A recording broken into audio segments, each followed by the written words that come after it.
I guess if we're starting this tutorial over, you know, I should probably actually start over. So, first things first, torch glitch. Don't miss it, or else. This fight without silver arrows is very, very magic consuming. So, torch glitch is of the utmost importance. Also, like having fire, like if you don't have lamp, this is also super risky. You pretty much like need potions. Like half magic's really important. Having lamps really important. Having potions is really important. If you get good enough, you don't really need. Like if you have lamp, you're pretty good no matter what. If you're good enough at it. But anyways, okay. So I try visual cue for me is the fire bats that Ganon shoots. So I stand in very specific positions to get like relatively consistent fire bats angles shot, so my visual cue is relatively similar. So if Ganon's on this lower, so on the bottom, I'll stand on like basically in the middle of the tile. If he's like lined up on the bottom, I'll stand on the second tile line. If he's one tile off, I'll stand on the third tile line. So that he shoots these fire bats basically straight. And then on the top, I'll stand directly on the tile, either to the left or the right of him. Doesn't really matter. As long as we get like relatively consistent shooting angles so that the visual cue is easy to tell no matter what. Okay, so now for the timing part of this. Okay, so I line them up for that pretty much horizontal angle for the fire bat. You're gonna see the fireballs that the fire bat drops in a line, right?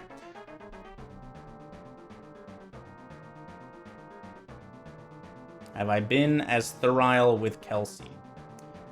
I don't think that's a word.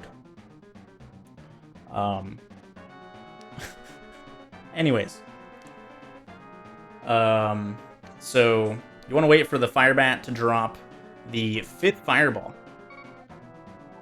So that was fireball number 4. And so you can see I'm using, you can see on the input display, but I'll show you on my controller. I have my ring finger on B and my index finger on select, and basically just like hitting B and then immediately hitting select, kind of like pause or select buffer advances the game, right?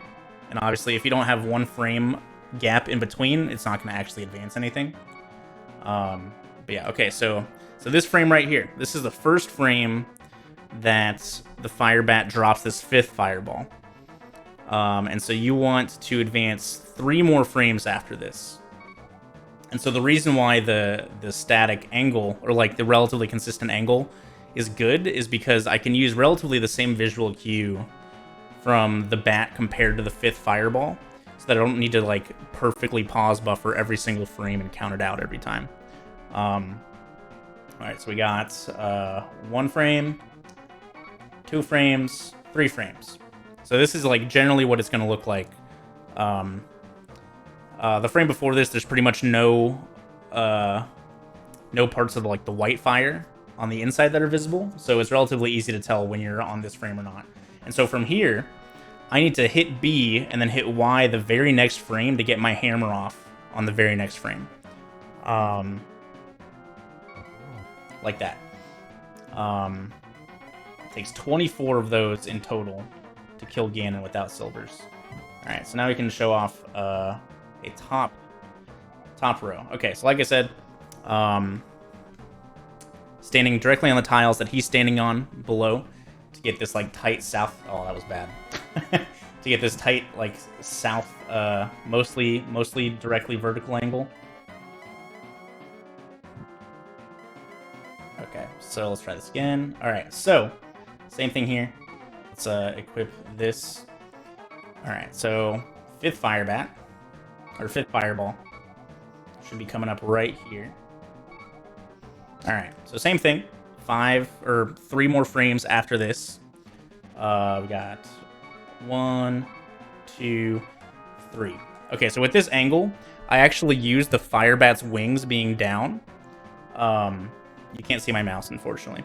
I use the fire bat's wings being down, and and them overlapping with that tile, that tile line. And then, so again, you need to hit B and then Y the very next frame. Relatively consistently easy visual cues to get, so you don't need to pause buffer every frame. So like I can, you know, advance it a little more. Then when you get close, obviously I don't have the not have the hammer equipped. But like it doesn't necessarily require, you know, trying to buffer the very first frame that the Firebat drops the fireball.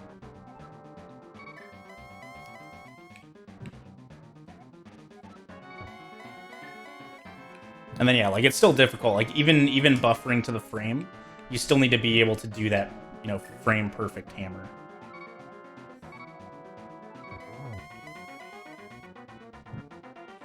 And it all just, you know, takes some getting used to.